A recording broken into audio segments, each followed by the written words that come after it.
Good morning this Wednesday, the 18th of January. I'm Grady Wolfe, a market analyst with Bell Direct.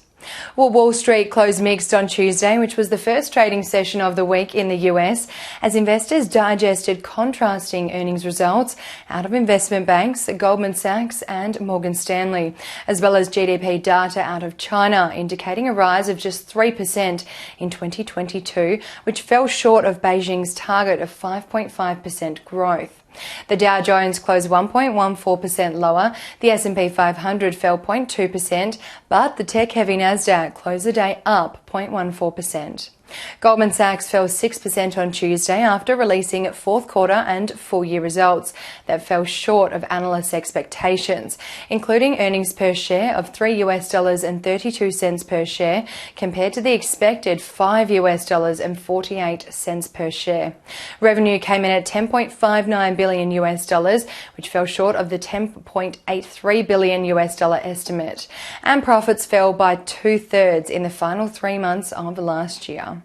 Meanwhile, Morgan Stanley, on the other hand, shares rose 6% on Tuesday after the investment bank also released fourth quarter and full year results, including net income of $2.11 billion or $1.26 per share, which topped analysts' estimates of EPS at $1.19 per share. The bank also announced cost-cutting measures in December last year through reducing its staff by 2% and boosted its safety net by setting aside $85 million for credit losses, compared with just $5 million in the same quarter a year earlier, amid rising interest rates around the world, especially in the US.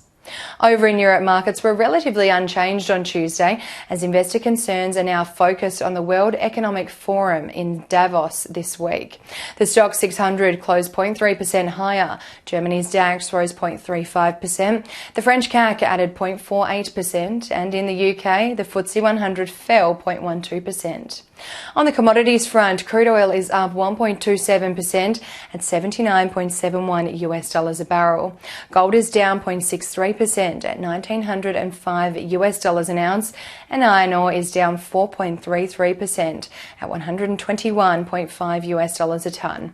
Ahead of the local trading session here in Australia, the SPI futures are anticipating the ASX to open the midweek session up 0.29%.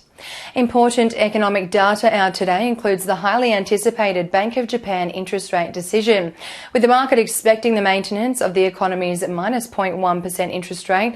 However, recent indications may spell a surprise increase for the first time in 8 years.